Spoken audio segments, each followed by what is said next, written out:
Bihar ఓటమిపై Congress post mortem నిర్వహించింది. కాంగ్రెస్ అధ్యక్షుడు ఖర్గే నివాసంలో కూడా సమావేశం నిర్వహించారు. దీనికి రాహుల్ గాంధీ, కేసీ వేణుగోపాల్, అజయ్ మాకెన్ కూడా హాజరయ్యారు. బీహార్ ఓటమిపై పార్టీలో పూర్తి స్థాయిలో కూడా సమీక్ష నిర్వహించారు. కేసీ వేణుగోపాల్ సమక్షంలో కూడా ఇక బీహార్ ఫలితాల్ని నమ్మలేకపోతున్నామంటూ కూడా కేసీ వేణుగోపాల్ మాట్లాడారు. ఫలితాలపై మాతో పాటు ప్రజలకి అనుమానాలు ఉన్నాయి అంటూ కూడా కేసీ వేణుగోపాల్ అనుమానం వ్యక్తం చేశారు. ఎన్నికల కమిషన్ తీరుపై సందేహాలు ఉన్నాయి అంటూ కూడా ఈ సందర్భంగా కూడా కేసీ వేణుగోపాల్ వ్యాఖ్యానించారు. ఇక కాంగ్రెస్ అక్కడ సింగిల్ డిజిట్కే పరిమితం అవ్వటం కూడా గతంలో 20కి పైగా స్థానాలు గెలుచుకున్నటువంటి స్థానాలన్నింటినీ కూడా కోల్పోయింది. గతంలో పాగా వేయగలిగినటువంటి స్థానాల్లో కూడా ఈసారి కాంగ్రెస్ అసలు ఇంపాక్టే చూపించలేకపోయింది. ఈ అన్ని పరిణామాల మీద కూడా అక్కడ నిర్వహించడం జరిగింది. ఈ పోస్ట్ మార్టం నిర్వహించి దీంట్లో అసలు ఇంత ఘోర వైఫల్యానికి కారణాలు ఏంటనేది కూడా వాళ్ళు సమీక్షించుకున్న తర్వాత ఈసీ మీద అయితే అనుమానాలు వ్యక్తం చేస్తూ ఉన్నారు కేసీ వేణుగోపాల్. ఇక దీనికి సంబంధించిన డీటెయిల్స్ కూడా మా ప్రతినిధి కిరణ్ అందిస్తారు. కిరణ్, ఇటు కాంగ్రెస్ లో కూడా పోస్ట్ మార్టం నిర్వహించారు. అసలు బీహార్ ఓటమికి సంబంధించి కంప్లీట్ డీటెయిల్స్ ఏంటి? రేణు, బీహార్ ఓటమిపై కాంగ్రెస్ పోస్ట్ మార్టం నిర్వహించింది. కాంగ్రెస్ పార్టీ అధ్యక్షులు మల్లికార్జున్ ఖర్గే నివాసంలో సమావేశమయ్యారు. ఈ సమావేశానికి రాహుల్ గాంధీతో పాటు రాహుల్ గాంధీ వ్యక్తిగత కార్యదర్శి కేసీ వేణుగోపాల్, ఏదైతే బీహార్ ఇన్ఛార్జ్ అజయ్ మాకెన్ కూడా హాజరయ్యారు. అయితే బీహార్ లో జరిగిన సరళి ఎన్నికల ఫలితాలపై పూర్తి స్థాయిలో విశ్లేషించారు.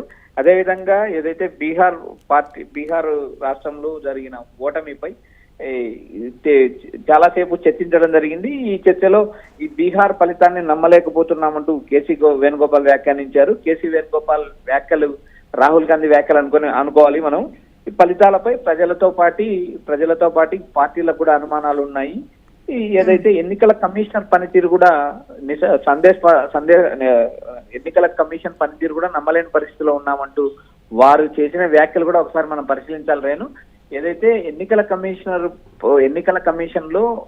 కమిషన్ ముందు ఉన్న చట్టబద్ధంగా ఉన్న ప్రక్రియను మనం ఒకసారి గమనిస్తే ఎన్నికల కమిషన్ నియమించే నియామావళిలో ఏదైతే సుప్రీంకోర్టు న్యాయమూర్తి, తర్వాత ప్రధానమంత్రి, ఏదైతే చీఫ్ జస్టిస్, వీరి ముగ్గురు ఒక కమిటీలో ఉంటారు. ఆ కమిటీ నియామకం ప్రకారము ప్రతిపక్ష నేత, ప్రధానమంత్రి, సుప్రీంకోర్టు చీఫ్ జస్టిస్ వీరు ముగ్గురు ఒక కమిటీగా ఉండేవారు. ఆ కమిటీ 2:1 నిష్పత్తి ప్రకారం ఈ ఇద్దరు ఎవరికైతే మెజార్టీ తెలుపుతారో వారిని ఎన్నికల కమిషన్ గా గతంలో నియమించారు. అయితే బీజేపీ ప్రభుత్వం 2019 తర్వాత ఏదైతే ఎన్డీఏ ప్రభుత్వం వచ్చిన తర్వాత ఎన్నికల కమిషన్ నియామావళిని పూర్తిగా మార్చేశారు. ఎన్నికల కమిషన్ స్థానంలో సుప్రీంకోర్టు న్యాయమూర్తిని తీసేసి ఒక ప్రభుత్వానికి సంబంధించిన ఒక ప్రతినిధి దాదాపు హోంమంత్రి శాఖ పరిధిని చేర్చారు. అదే విధంగా ఎన్నికల కమిషనర్ నిష్పక్షపాతంగా పనిచేయడానికి ముగ్గురు కమిషనర్లు గతంలో ఉండేవారు.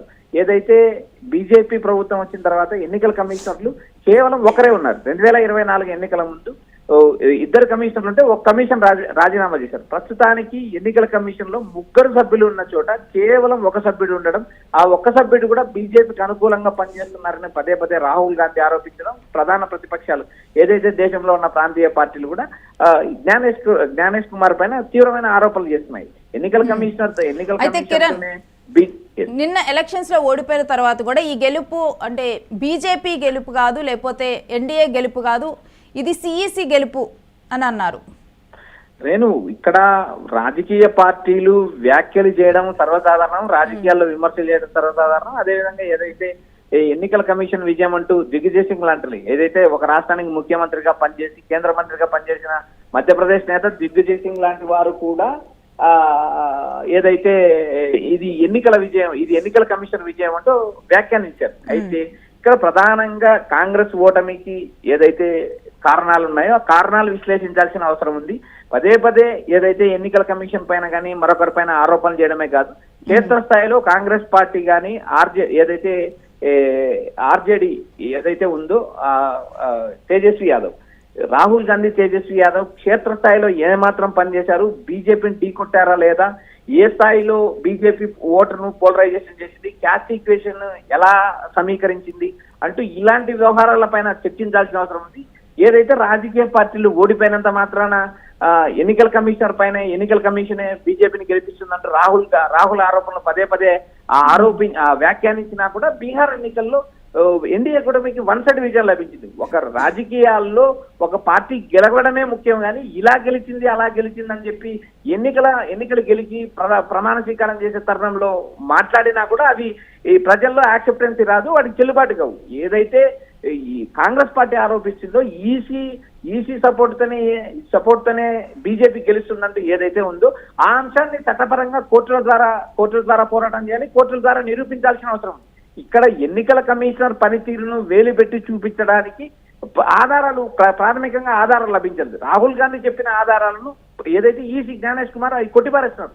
ఇక్కడ ప్రధానంగా ఏదైతే ఉందో ఆ రాష్ట్రాలలో క్షేత్రస్థాయిలో కాంగ్రెస్ పార్టీ పనితీరును మెరుగుపరుచుకొని ఎన్నికలతో పోరాటం చేయాల్సిన పరిస్థితి ఉంది. ఆ పరిస్థితిని వదిలేసి ఈసీని టార్గెట్ చేసుకొని మాట్లాడిన మాటలు కూడా అది రాబోయే రోజుల్లో గ్రౌండ్ లో నిలబడే పరిస్థితులు దాదాపు ఉండవు. రేణు అంటే ఆ విధంగా మాట్లాడడం వల్ల కాంగ్రెస్ పార్టీకి మీడియా ప్రచారం లభిస్తుంది తప్పితే క్షేత్రస్థాయిలో ఎన్నికల గెలుపు వైపు పయనించే పరిస్థితి ప్రస్తుతానికైతే కనపడలేదు. మనం ముందు నుంచి చూస్తున్నాం. ఏదైతే హర్యానా ఎలక్షన్లు కావచ్చు, మహారాష్ట్ర ఎన్నికలు కావచ్చు, ఇప్పుడు బీహార్ ఎన్నికలు కావచ్చు, ఈ మూడు ఎన్నికలు మనం గమనించినప్పుడు ఆరోపణలు మాత్రమే వినపడుతున్నాయి తప్పితే ఎక్కడ కూడా ఆ ఆధారాలు నిరూపించిన పరిస్థితి లేదు, చట్టబద్ధంగా కోర్టులకు పోయిన పరిస్థితి లేదు,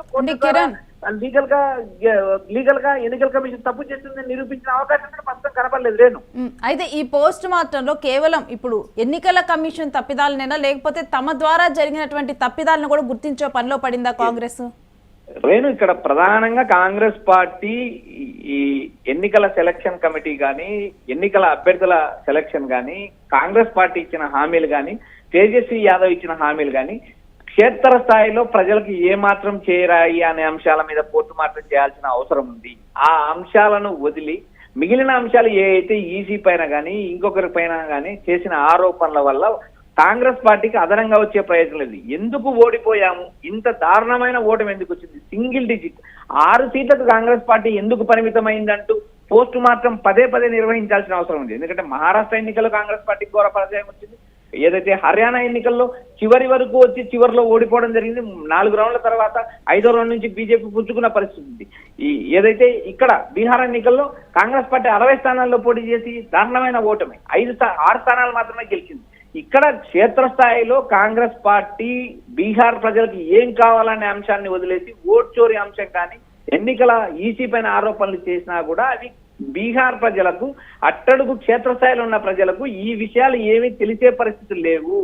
కాబట్టి రాహుల్ గాంధీ తన వ్యూహాన్ని మార్చుకోవాలి. ఆయా రాష్ట్రాల ఎన్నికలు జరిగే రాష్ట్రాల్లో ఒక బలమైన ముఖాన్ని తయారు చేసుకోవాలి. ఆ బలాన్ని ఆ రాష్ట్రంలో జరిగిన క్షేత్రస్థాయిలో ఉండే సమస్యలపైన పోరాటం చేయాలి. ఇలా పోరాటం చేసినప్పుడు మాత్రమే ప్రజల నుంచి యాక్సెప్టెన్సీ వస్తుంది. కానీ ఎన్నికల ముందు వారం రోజులు, నెల రోజులు ఆయా రాష్ట్రాల్లో పర్యటించడం మాత్రాన కాంగ్రెస్ పార్టీ క్షేత్రస్థాయి నుంచి బలపడే అవకాశం లేదు, గెలిచే అవకాశం లేదు. Renu right, thanks for the details Kiran.